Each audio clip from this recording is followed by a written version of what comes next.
Hey guys, welcome back to GTA Magic. Today we'll talk about ways to make money in real life just like in Grand Theft Auto. Let's head into it. Number 4. Pilot. It requires commitment and hundreds of hours of training, sometimes thousands, to get a commercial airline pilot's license. The field is very competitive, but for those who make it, the pay is good. Many commercial pilots start with smaller commuter airlines and can work their way into jobs flying jets across the country or around the world for those who can make the grade. The average wage for an airline pilot, as reported in December 2020 by the Bureau of Labor Statistics, was $128,760. Various forms of emergency air transport for critically ill patients are maintained in many locations. While pilots may volunteer to provide transport in some situations, this is often a paid position. Even if no flights are necessary, pilots must be available during their shifts, and they must be able to fly in all types of weather. Air ambulance and rescue pilots typically require a commercial pilot's license. In 2020, despite the COVID-19 pandemic, they earned an average of $72,510 per year. In scenic areas, pilots can sometimes find work flying tourists and photographers to areas that are not accessible by other means, or just to give a bird's eye view to tourists. In small airplanes carrying few passengers, such trips are usually made and the pilot often narrates the trip as well as the flight handling. Tourism is generally seasonal, so revenue may not be steady throughout the year. In 2020, pilots in this sector made $68,660 on average. Number 3. Taxi driver. The primary reason why black cabs, taxi buses, minicabs, and people carriers operating outside mobile application-based businesses such as Uber and Lyft are still in business has a lot to do with the fact that in the many cities of the United Kingdom, there's a huge demand for hired locomotives. The demand is so enormous that, especially during the busy times of the day and during holidays, app cabs alone cannot fulfill them. Aside from that, regular taxis, like app taxis, rarely raise or hike their fares. This isn't to say that regular taxis don't do the same thing or can't do the same thing, but it's much rarer and only happens when snow or extreme bad weather is outside. The combination of demand and lower fares during peak hours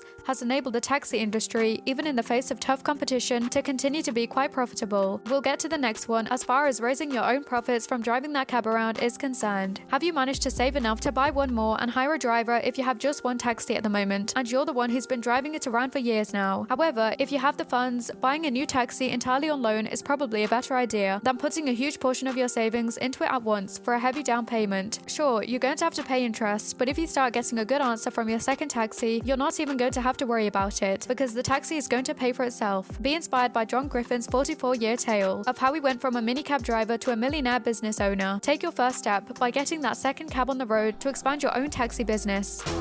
My kids would be like the kids on TV.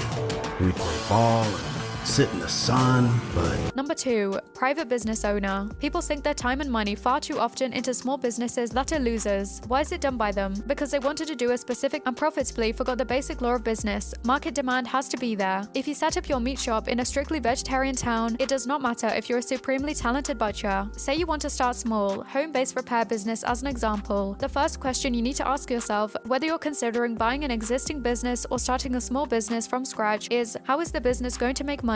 The second question is how much money will it make? If this is how you expect to make your living, you need to know these answers. The industry comes first. Your thoughts or wishes must come second, or even third. If there are not enough individuals willing and able to purchase your products or services in your service area, you simply can't start a successful business. As you've just explained to you, market research is the core of a business plan, and a business plan is your best protection from business heartbreak. Of the many reasons for working through a business plan, the main one is this: you'll know if your proposed business idea can be turned into a profitable small business when you're done. Number 1. Nightclub owner. From ordering alcohol to deciding on menus to booking music acts, nightclub owners run the nightclub operations. They're also responsible for recruiting employees and ensuring the safety of their employees and patrons, and ensuring compliance with all liquor laws. Many owners of nightclubs act as managers of the club, and some owners hire a separate manager. Managers of nightclubs generally work full-time. Days are often spent addressing the position's administrative needs, and nights are spent during open hours supervising the club. Schedules are irregular and are common for long hours. A nightclub's daily earnings could be anywhere from $1,500 a night to $10,000 per night, based on a 3,000 square foot space, with the average being $5,200, somewhere in the neighborhood. This means that assuming average price drinks of $8, average main dishes of $13, and average appetizers of $6, an average bar makes between $25,000 and $30,000 a week. Most of the money made by a nightclub comes from sales of alcohol, and bars can make between 200 to 400% margin on served drinks, which can mean mean the owner's healthy profit. The monthly cost of running a bar on average is $20,000, according to calculations by Investopedia. After paying for staff, entertainment, rent, alcohol, and food, the monthly revenue is $25,000, which means a $5,000 profit. The bars and nightclub sector in the United States has experienced steady growth until the pandemic of COVID-19. During the first 2.5 years, revenue was a bit more volatile because of shaky consumer confidence that caused more people to drink at home. Bar and nightclub operators have diversified into new concepts such as wine bars, cocktail lounges, and brew pubs in order to attract new demographics in an attempt to react to this volatility and growth. What do you think about these ways to make money in real life? Which one do you think is the most profitable? Let us know in the comment section. This brings us to the end of our video. I hope you enjoyed it. Hit like if you did, and don't forget to subscribe to our channel so you don't miss out on any of our videos in the future. Also, watch the 2 videos that are on your screen because I'm sure you'll love them. With that, I'll see you in the next video.